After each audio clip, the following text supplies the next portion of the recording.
ఎందుకంటే నువ్వు క్రైస్తవుడుగా ఉన్నాను అని తలంచుకుంటా ఉన్నావంటే ఈ కథ అంటూ విను.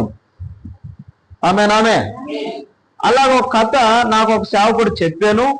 ఏం కథ అంటే అది, బ్రహ్మం సహోదరుడా, మనము సైకిల్ను తొక్కేవారిమి.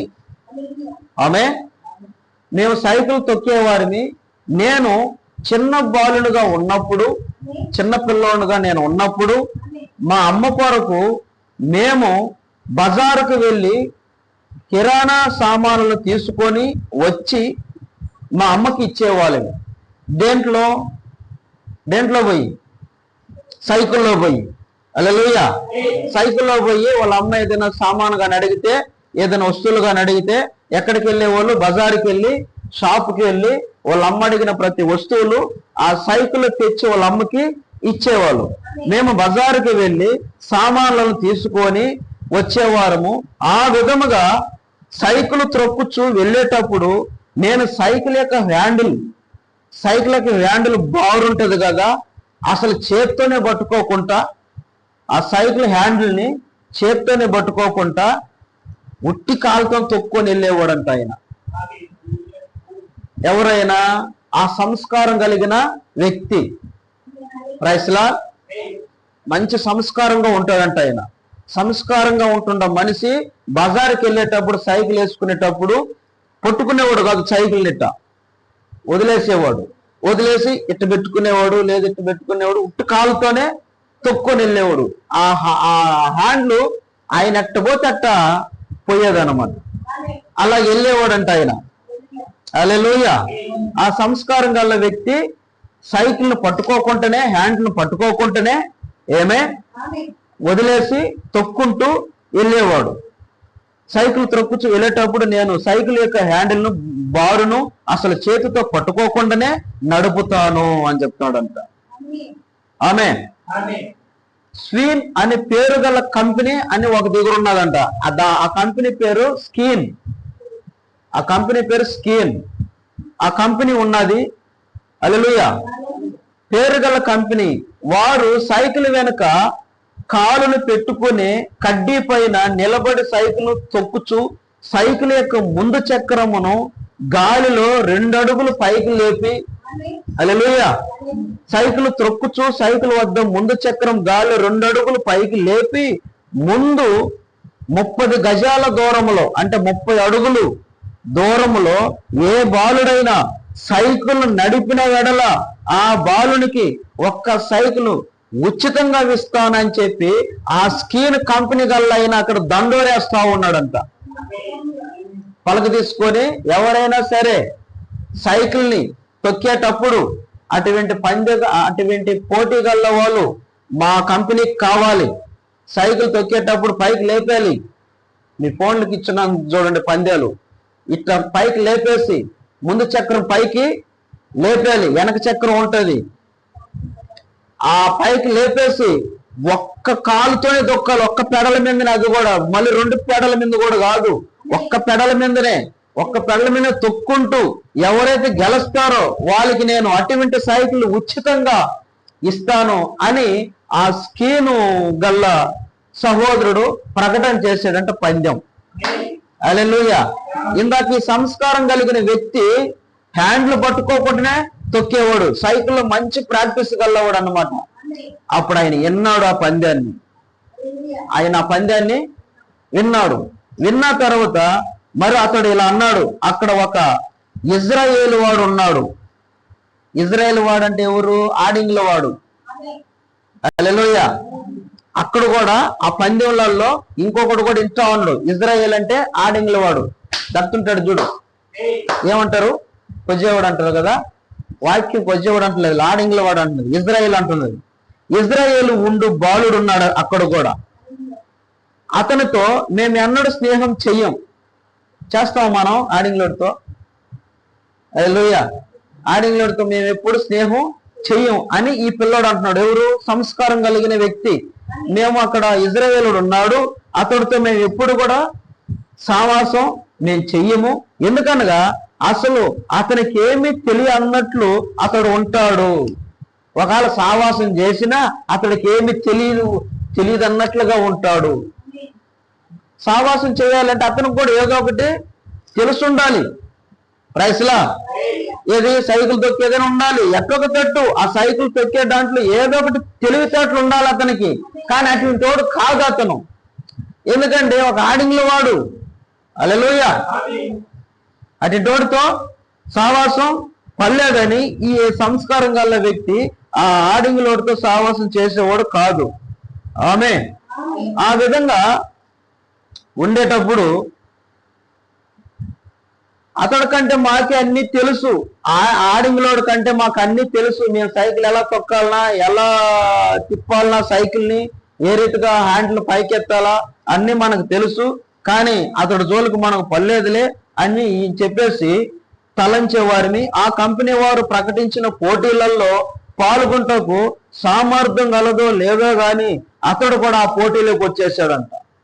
ఎవరు? యాడింగ్లోడు కూడా, అయ్యా నేను కూడా వస్తానయ్యా ఆ పోటీలోకి, నన్ను కూడా చేర్చుకోండి అయ్యా, నేను ఒక రోజు దీనత్వంలో ఉన్నానయ్యా.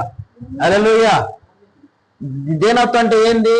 ఆయనకి ఎక్కడికైనా బాగా సైకిల్ లేదు, నడిచెళ్ళేవాడు. ప్రైస్లా అందరు సైకిల్ వెళ్తా ఉంటే పాపం ఈయన నడిచెళ్ళేవాడు.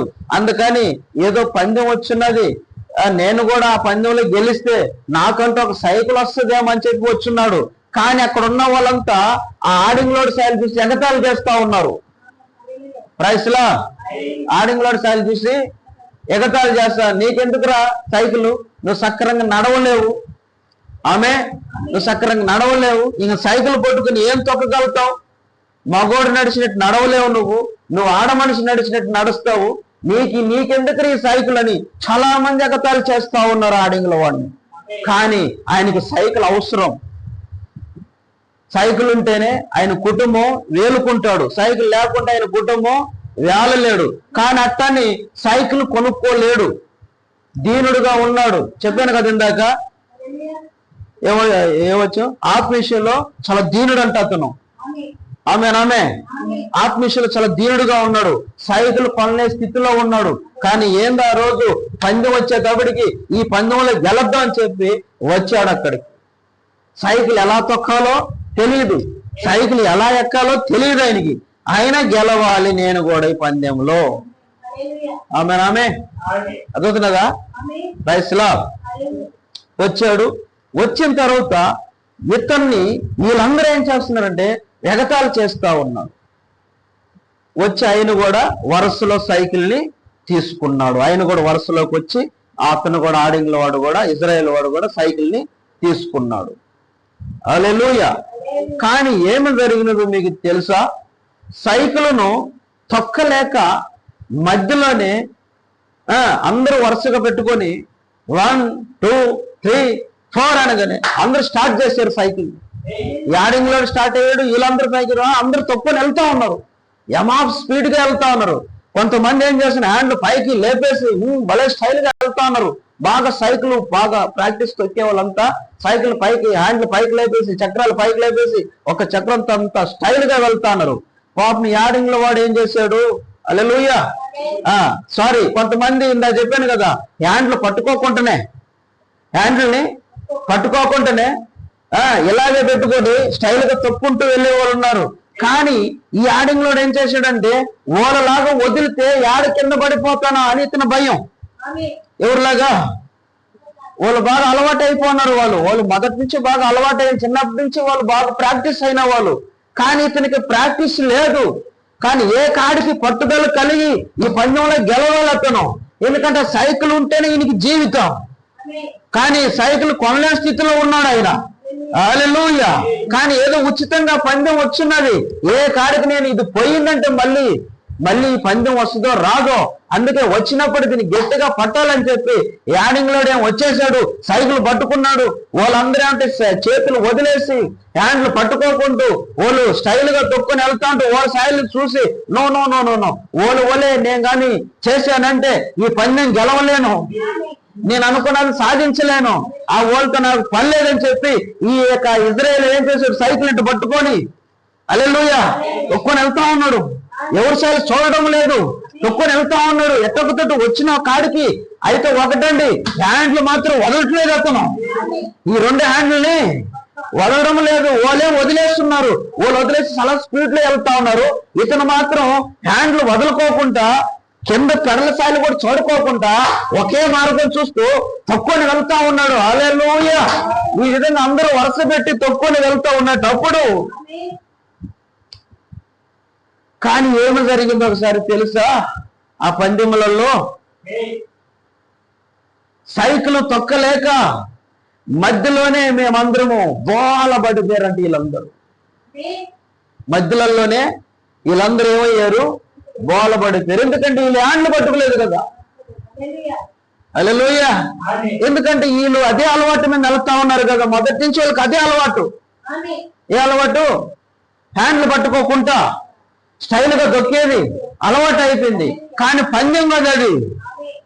పందెంలో సైకిల్ అన్ని ఇలా వెళ్తున్నాయి కదా, ఒకటొకటి డ్యాష్ అయింది అనుకో పడిపోతారు. అందుకని ఈ హ్యాండ్లు పట్టలేని వాళ్ళంతా ఏమైపోయారు? ఎక్కడ పడ్డ వాళ్ళు అక్కడ పడిపోతా ఉన్నారు. హల్లెలూయా. అందరూ మధ్యలోనే బోలపడి ఎక్కడోళ్ళు అక్కడ బోల పడిపోతూనే ఉన్నారు. ఎందుకంటే స్టైల్తో వెళ్తా ఉన్నారు వాళ్ళందరూ. పక్కన వాళ్ళు ఏళ్ళు కొడతా ఉన్నారు, పక్కన వాళ్ళు చపట్లు కొడతా ఉన్నారు, పక్కన వాళ్ళు జయజాలు కొడతా అంటే వాళ్ళ స్థాయిలు ఈ స్థాయిలు చూసి వాళ్ళకి ఏం పెరిగిపోయింది? ఘనత పెరిగిపోయింది, స్టైల్ పెరిగిపోయింది. ఈ స్టైల్ మీద హ్యాండ్లు వదిలేసి ఇంకా స్టైల్కి వెళ్ళేటప్పుడు అటు తిరిగిపోయి ఇటు తిరిగిపోయి బోలబడిపోయారు అందరూ. కానీ ఈ ఇజ్రాయేలుడు మాత్రం తొక్కుతూనే ఉన్నాడు సైకిల్.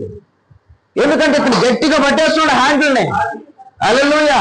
ఇతనికి హ్యాండ్ వదిలితే ఆడబడిపోతున్న భయం.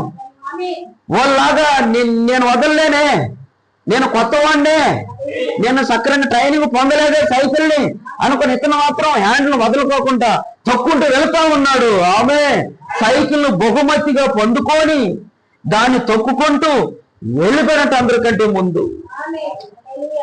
అందరికంటే ముందు వెళ్ళిపోయాడు ఈ ఇజ్రాయేల్ వాడు. దాని గురించి మీకేం అర్థం అవుతున్నది అంటున్నాడు ప్రవక్త. హల్లెలూయా. దాని గురించి మీకేం అర్థం అవుతున్నది? మేమందరము ఒక చోట అతన్ని కలుసుకోవాలి. అందరూ వాడిపోయారు. ఏంది వాడు అట్లా వెళ్ళిపోయాడు? మేము ఎంత ప్రాక్టీస్ గల్లవాలి. అసలు వాడు ఎప్పుడు సైకిల్ దొక్కింది మా కళ్ళారు మేము చూడలేదే. వాడు ఎప్పుడు సైకిల్ నేర్చుకున్నాడు? హల్లెలూయా. కనీసం మా లాగ్ కూడా వాడు స్టైల్గా లేదే. అయినా ఎట్ట వెళ్ళిపోయాడు ముందుకని వీళ్ళందరూ గుట్టయిపోయి వాడు సాయిలు చూస్తూ ఉన్నారంట. వీళ్ళందరూ మాట్లాడుకుంటా ఉన్నారు సాయి వాడు ఎలా గెలిచాడు, ఎలా తక్కువ వెళ్ళిపోయాడు మనల్ని అందరూ వాడగొట్టుకొని అని వీళ్ళందరూ మాట్లాడుకొని మేమందరం ఒక చోట అతన్ని కలుసుకొని, జాన్ నువ్వు దాన్ని ఎలాగ సాధించావు అని అడిగారు. ఎలా సాధించగలిగావు, నువ్వు ఎలా గెలవగలిగావు? మేము అసలు వాడిపోతాం అనుకున్నామే, ఇది ఎలా సాధ్యమైంది అని వీళ్ళందరూ కలుసుకొని అతన్ని అడిగారు వచ్చి. అప్పుడు ఆయన అన్నాడు మంచిది అబ్బాయిలు, ఏమి జరిగిందని మీకు నేను చెప్తాను అన్నాడు. హల్లెలూయా. నేను ఎలాగ గెలిచానో మీకు చెప్తాను వినండి. మీరందరూ ఏమి చేస్తున్నారో నేను గమనించాను. మీరు ఏమేమి చేస్తున్నారో నేను గమనించాను. కానీ మీలాగా నేను చేయలే. హల్లెలూయా. మీరు చేసే పనుల్ని నేనేమో గమనించా, కానీ మీరు చేసినట్టుగా నేను చేయలా. ఆమె ఒకవేళ మీరు చేసినట్టుగా నేను కూడా కానీ చేసుగా ఉండుంటే మీరు పడినట్టు బోల నేను కూడా పడుదును. అందుకని మీరు చేసినట్టు నేను చేయలా. ఆమె హల్లెలూయా. నేను ఎలా చేశానంటే